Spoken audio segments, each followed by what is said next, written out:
O Carlos, conhecido pela sua audácia imprudente, fez uma aposta completamente sem noção. Desafiado pelos amigos, ele jurou passar uma noite inteira no cemitério dos Olhos Brilhantes. Um lugar sinistro, temido por todos, cercado de mistério e lendas de arrepiar. Mas eu, movido por uma mistura de arrogância e umas doses de álcool a mais, caí na besteira de rir da superstição. O cemitério era antigo, com lápides rachadas e árvores retorcidas que pareciam tentar agarrar o céu noturno.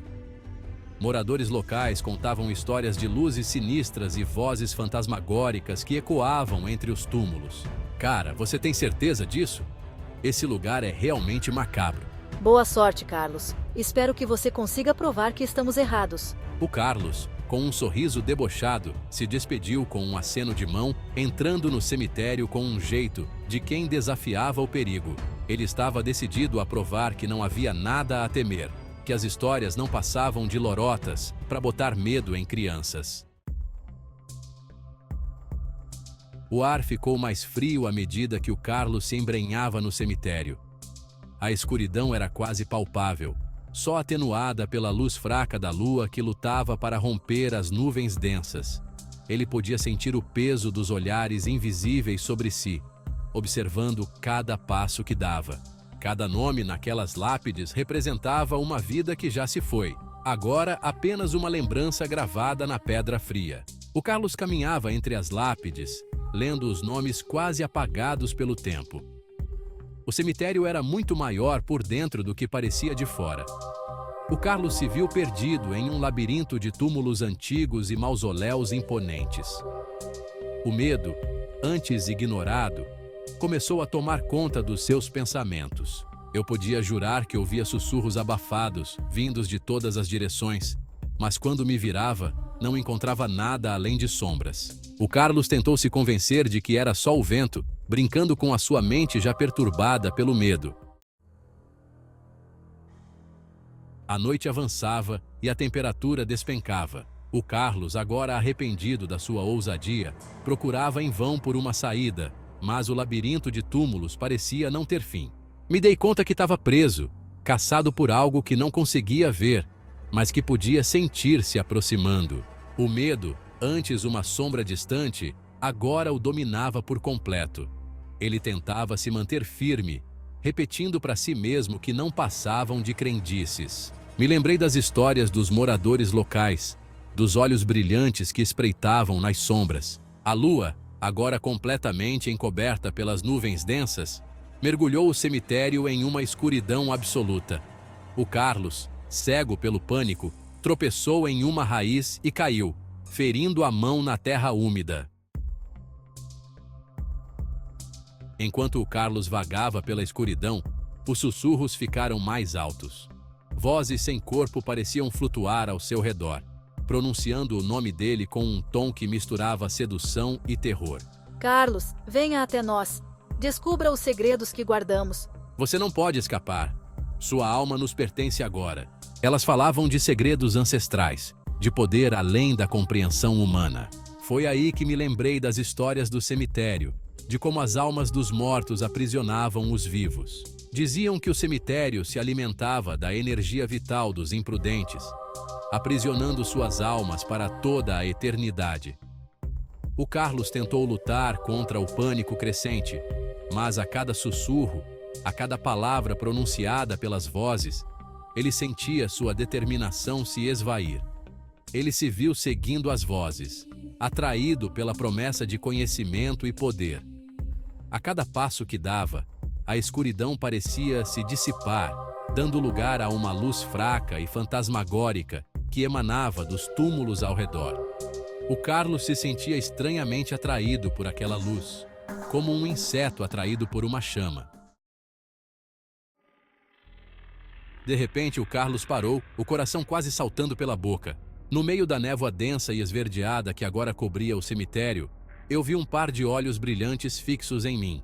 Os olhos eram de um azul intenso, como chamas congeladas, e pareciam perfurar sua alma, lendo seus medos mais profundos. Eu tentei desviar o olhar, mas era como se os olhos tivessem um poder que não me deixava desviar o olhar.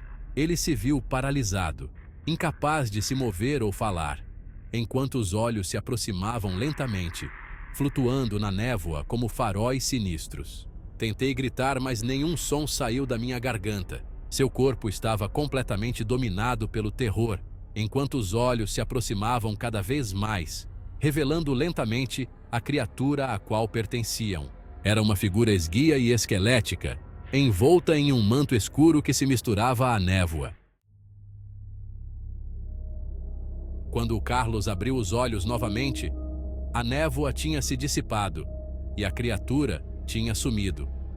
Ele se viu cercado por um grupo de pessoas, todas com os mesmos olhos azuis brilhantes, que o observavam com uma mistura de curiosidade e crueldade, tentando falar, mas apenas um sussurro rouco. O que está acontecendo? Seu corpo estava fraco, como se toda sua energia tivesse sido drenada. O Carlos percebeu com o horror que tinha caído em uma armadilha, um jogo macabro do qual não tinha escapatória. As criaturas se aproximaram, tocando seu rosto e seus braços com seus dedos frios e ossudos, tentando recuar. Não me toquem. O Carlos tentou recuar, mas suas pernas não obedeciam. Ele estava preso em um pesadelo, condenado a vagar para sempre naquele cemitério amaldiçoado. As criaturas o conduziram por entre os túmulos, até chegarem a um mausoléu antigo e imponente. O Carlos reconheceu o nome gravado na entrada. Era o nome de um antigo feiticeiro, conhecido por suas práticas de necromancia e pactos com entidades demoníacas. Dentro do mausoléu, o Carlos testemunhou horrores que jamais poderia imaginar. Rituais profanos eram realizados sob a luz fraca de velas negras, enquanto as criaturas entoavam cânticos guturais em uma língua ancestral e profana, sussurrando para si mesmo: não posso fazer isso. A cada noite, ele era obrigado a presenciar a chegada de novas vítimas, atraídas para a armadilha do cemitério pelos sussurros sedutores e pelos olhos brilhantes. O Carlos via o terror refletido nos olhos delas, o mesmo terror que ele sentira, e sabia que não havia como escapar daquele destino cruel.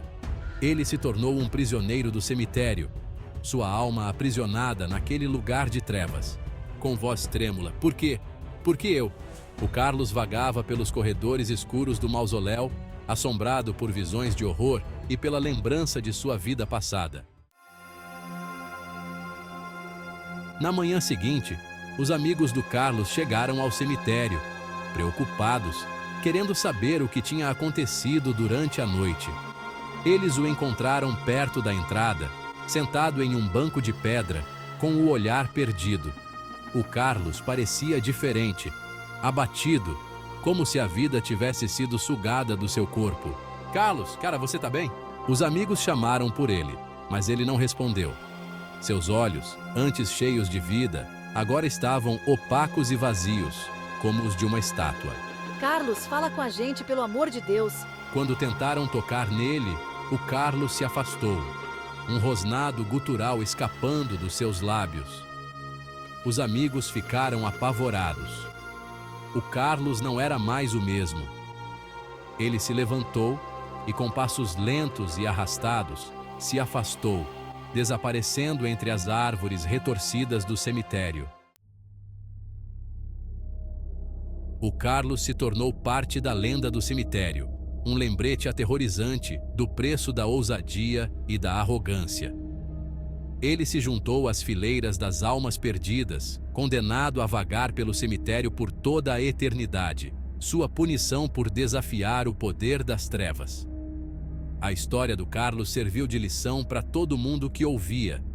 O cemitério dos olhos brilhantes não era lugar para gente viva.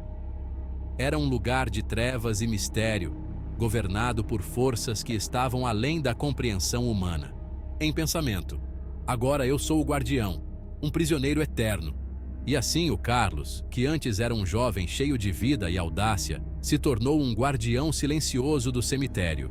Seus olhos azuis e frios observavam tudo e todos. Um lembrete constante do destino que aguardava aqueles que ousavam desafiar a escuridão. Ele era um prisioneiro, mas também um guardião, uma sentinela na escuridão, condenado a proteger os segredos do cemitério dos olhos brilhantes por toda a eternidade.